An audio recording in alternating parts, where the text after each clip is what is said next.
허락하신 하나님의 말씀은 사도행전 9장 19절로 31절까지의 말씀입니다.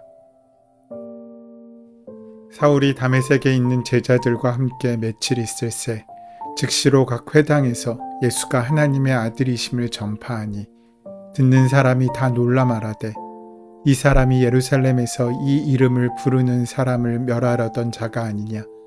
여기 온 것도 그들을 결박하여 대제사장들에게 끌어가고자 함이 아니냐 하더라. 사울은 힘을 더 얻어 예수를 그리스도라 증언하여 다메섹에 사는 유대인들을 당혹하게 하니라. 여러 날이 지나매 유대인들이 사울 죽이기를 공모하더니 그 계교가 사울에게 알려지니라. 그들이 그를 죽이려고 밤낮으로 성문까지 지키거늘 그의 제자들이 밤에 사울을 광주리에 담아 성벽에 달아 내리니라. 사울이 예루살렘에 가서 제자들을 사귀고자 하나 다 두려워하여 그가 제자됨을 믿지 아니하니 바나바가 데리고 사도들에게 가서 그가 길에서 어떻게 주를 보았는지와 주께서 그에게 말씀하신 일과 다메섹에서 그가 어떻게 예수의 이름으로 담대히 말하였는지를 전하니라. 사울이 제자들과 함께 있어 예루살렘에 출입하며 또 주 예수의 이름으로 담대히 말하고 헬라파 유대인들과 함께 말하며 변론하니 그 사람들이 죽이려고 힘쓰거늘 형제들이 알고 가이사라로 데리고 내려가서 다소로 보내니라. 그리하여 온 유대와 갈릴리와 사마리아 교회가 평안하여 든든히 서가고 주를 경외함과 성령의 위로로 진행하여 수가 더 많아지니라. 처음 사울이 예루살렘을 떠나 다메섹을 향했던 것은 다메섹에 있는 주님의 제자들을 색출하여 예루살렘으로 압송하기 위한 까닭이었습니다. 사울이 예루살렘을 떠날 때에는 주님의 제자들에 대하여 위협과 살기가 등등했지만 다메섹으로 향하는 길 위에서 부활하신 주님과의 강건적인 은혜를 경험한 이후에 그도 주님의 제자 중 한 사람이 되었습니다. 사울은 예수님을 만난 이후에 지체 없이 회당을 다니며 복음을 전하는 삶을 시작했습니다. 당시 다메섹에는 유대인 회당이 30개가 있었습니다. 성막 중심이었던 유대인들의 신앙생활은 바벨론 포로기에 이르러서는 말씀 읽기와 기도 중심으로 변하게 됩니다.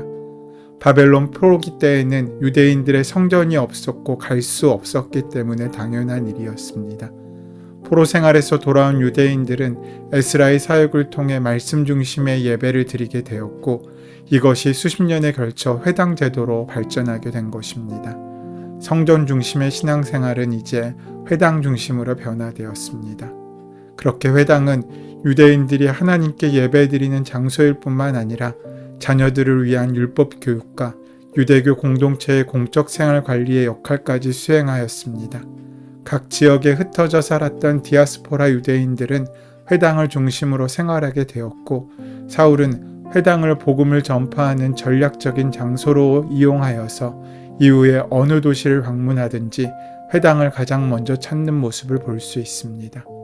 사울이 예수님을 만난 즉시 각 회당을 다니며 복음을 전했던 까닭은 예수 그리스도와의 만남이 단순히 영적 지식을 깨닫는 데 그치지 않고 주님을 사랑하며 주님을 쫓아 살도록 인격적인 만남의 의미를 붙잡고 살아갔기 때문입니다. 사울의 변화된 삶은 그를 알고 있던 주변 사람들에겐 너무나 큰 충격으로 다가왔습니다. 왜냐하면 그의 변화가 너무나 순식간에 일어났을 뿐만 아니라 여태껏 그가 살아왔던 삶의 정반대 방향으로 바뀌었기 때문입니다.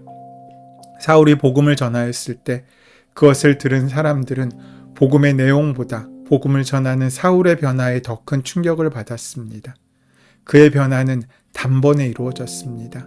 누가는 변화된 사울을 마주한 사람들이 모두 놀랐으며 당혹하였다고 묘사하고 있습니다. 신앙생활은 꾸준히 말씀을 배우고 기도로 주님과 교제하며 조금씩 성장과 성숙의 열매를 이루게 됩니다. 그러나 진정한 신앙생활의 시작은 예수님과의 만남으로부터 시작되는 것입니다. 오랫동안 교회에 출석하며 여러 봉사에 참여했을지라도 예수님과의 인격적 만남 없인 조금도 우리는 앞으로 나아갈 수 없습니다. 주님께서 나의 인생을 찾아와 주시고 나의 삶의 방향을 완전히 바꾸어 놓는 은혜를 베풀어 주시기를 우리는 바라고 소원해야 합니다. 역사적으로 예수라는 사람이 2000년 전 중동지역에 살았던 것을 부정하는 사람은 거의 없습니다. 심지어 예수가 인류의 위대한 스승님을 많은 사람들이 인정합니다. 그러나 그들은 모두 과거용으로 예수님을 설명합니다. 하지만 우리 주님은 말씀대로 죽음을 이기시고 부활하셔서 하나님의 보좌 우편에 계실 뿐만 아니라 언제나 주님의 사람들을 현재형으로 만나 주십니다. 그 은혜를 만난 사람들은 어제의 나와 같을 수 없습니다. 그 변화는 내일로 미루어 둘 수도 없는 것입니다. 오늘의 역사는 오늘의 은혜로, 오늘의 변화로 우리를 이끌어가게 됩니다. 그래서 주님을 만난 사람들은 예외 없이 지체 없는 변화된 삶을 살게 되는 것입니다. 사울이 전한 복음의 내용은 예수가 하나님의 아들이신 것과 예수가 그리스도시라는 사실이었습니다. 예수가 하나님의 아들이라는 표현은 사도행전에서 처음 등장하고 있습니다. 유대인들이 예수님을 십자가에 못 박았던 이유는 바로 예수님 스스로를 하나님과 동일시하는 신성모독의 죄를 범했다고 생각하기 때문이었습니다. 예수가 그리스도라는 표현은 하나님께서 당신의 백성에게 처음부터 약속하신 예언의 성취자라는 의미를 담고 있습니다. 그리스도는 기름 부음을 받은 사람을 의미하는 용어로 유대인들이 전통적으로 기름 부어 세웠던 제사장, 선지자, 왕의 직무를 예수님께서 친히 담당하실 것임을 의미합니다. 사울의 고백은 당당하고 거침이 없습니다. 이전에 핍박자였던 사울은 다메섹 도상에서 예수님을 만나고 회심한 후 바로 전도자가 됐습니다. 그는 대단히 강직한 성격의 사람이었기 때문에 자기가 옳다고 믿는 것에 목숨을 거는 사람이었습니다. 그 결과로 그는 큰 공경에 빠지게 됩니다. 예수님을 십자가에 못 박아둔 유대인들은 사울이 전한 복음을 기쁨으로 영접하기보다는 사울을 향해 분노하며 그를 죽이고자 하였습니다. 그래서 사울은 한밤중에 제자들의 도움을 받아 광주리를 이용해 성을 빠져나갑니다. 사울은 애초에 예수님의 제자들을 체포하여 예루살렘으로 돌아올 생각이었지만 이제 그는 예수님의 제자가 되어 생명의 위협을 피해 예루살렘으로 돌아오게 되었습니다. 사울이 예루살렘을 떠나 다시 예루살렘으로 돌아오기까지는 약 3년의 시간이 지났습니다. 그는 담대하게 예수가 그리스도임을 증거함으로써 유대인들의 미움을 사고 심지어 죽임의 위협까지 받게 됩니다. 그러나 사도들이나 그리스도인들에게서 환영받은 것도 아니었습니다. 한때 무서운 핍박자였던 사울인지라 누구도 사울이 회심했다는 사실을 믿으려고 하지 않았습니다. 주님은 사울이 아직 주님을 향한 적대심을 품고 있었던 그때 먼저 찾아오셔서 사울의 마음을 180도 변화시켜 주셨습니다. 그러한 회심의 역사는 언제나 인간의 의지가 아닌 주님의 불가항력적인 은혜에 기초합니다. 그러므로 그 믿음의 복음 없이 사람들에게 변화된 자신을 설명하기란 쉽지 않습니다. 사울은 이제 진정한 주님의 제자로서 살기 위해 다메섹의 제자들과 함께하게 된 것입니다.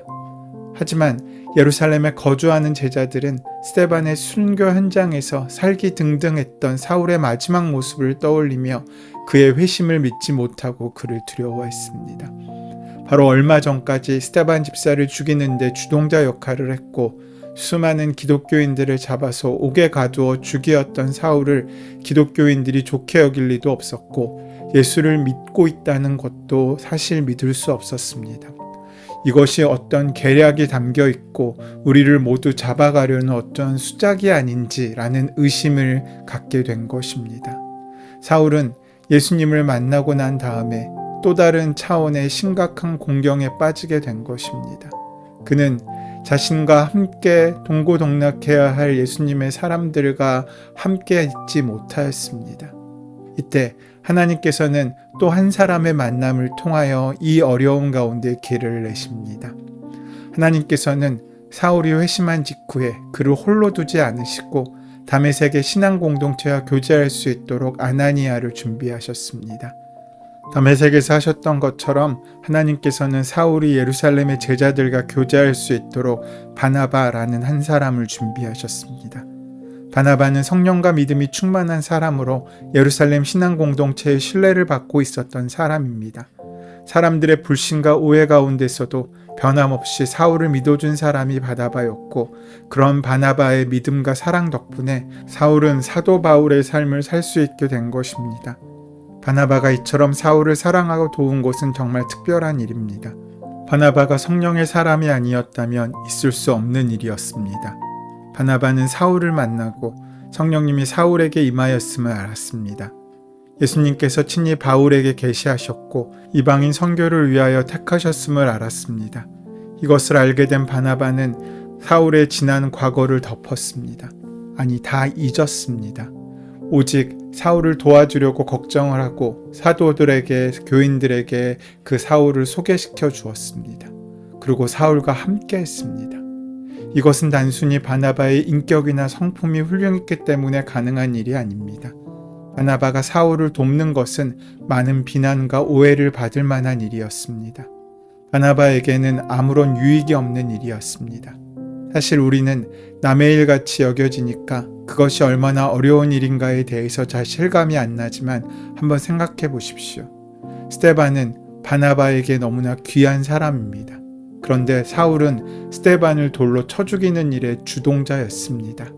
바나바인들 스데반을 어찌 잊을 수 있고 어찌 용서할 수 있겠습니까? 또한 사울 때문에 옥에 끌려가 말할 수 없는 고통과 수모를 당하였던 교인들도 많았습니다. 사울은 교회 전체의 원수 같은 사람이었습니다. 그런 사울이 회심했다고 했을 때 그러냐고 받아들이는 것도 쉽지 않은 일이었을 것입니다. 그런데 바나바는 그를 예루살렘에 데리고 가서 많은 사도들에게 소개하고 그가 어떻게 예수를 만나게 되었는지, 어떻게 주님께서 사울을 이방인의 사도로 세우셨는지, 그리고 지금까지 어떻게 복음을 전하였는지에 대하여 자세히 소개하며 사울을 적극적으로 변론해 주었습니다. 바나바는 사울이 제자들과 교제할 수 있도록 두려움이 사로잡혀 있던 제자들을 하나님께서 행하신 경이로운 은혜로 설득하였습니다. 바나바는 이렇게 회심한 사울을 믿음 안에서 사랑으로 그를 섬기고 그의 인생이 기적같이 변화되게 만들어주는 일에 쓰임받게 된 것입니다. 제자들이 현재 주님의 사역자로 봉사할 수 있었던 것은 그들의 능력과 그들의 자질에 있지 않고 오직 예수 그리스도의 은혜에 근거한 것처럼 사울 또한 주님께서 부르셔서 그 인생의 방향이 바뀐 것임을 말씀하고 있는 것입니다. 이러한 바나바의 도움으로 사울은 제자들에게 받아들여졌습니다. 여기서 중요한 것은 바나바가 제자들을 설득할 수 있었던 것은 사울의 회심이 참된 것이었기 때문입니다. 신앙 공동체로 함께할 수 있는 자격은 참된 회개와 회심입니다. 우리가 명심해야 할 것은 교회에 출석하고 등록하여 교인 명부에 이름을 올리는 것만으로 하나님 나라의 백성이 되고 하나님의 자녀가 되는 것이 아니라는 것입니다. 사울이 초대교회 공동체의 일원이 되는 과정을 묘사하며 사도행전의 저자인 누가는 의도적으로 사울이 제자들과 함께했다, 제자들과 사귀고자 라고 기록하고 있습니다. 즉, 교회와 제자를 동일한 의미로 사용하고 있는 것입니다. 교인이 된다는 것은 주님의 제자가 되는 것입니다. 제자의 삶이란 세상의 허무한 것을 쫓아 살았던 지난 날을 돌이켜 이제는 예수님을 따라 사는 것입니다. 이전에는 세상에서 높아지고 남들보다 잘 살기 위한 지식을 찾고 배웠다면 이제는 하나님을 우리의 분깃으로 삼아 하나님의 말씀을 배우고 말씀대로 사는 삶을 추구하고 있는 것입니다. 그래서 사울은 회심한 이후에 하나님을 분깃으로 삼는 인생의 변화된 가치관을 고백하고 있습니다. 사울에게는 예수님을 아는 지식은 단순히 교양을 더 넓히는 일일 뿐이 아니라 그가 가지고 있던 모든 것을 잃어버려도 예수 그리스도를 아는 참된 그 지식만은 잃어버릴 수 없는 전부가 되었다는 사실을 인정하고 그것을 이루기 위해 살아가는 삶의 고백과 다짐이었습니다. 누가는 사울이 복음을 전할 때마다 담대하게 선포했음을 2번이나 반복하여 강조하고 있습니다. 사울은 생명의 위협을 받으면서도 예수 그리스도의 증인으로 살기를 포기하지 않았습니다.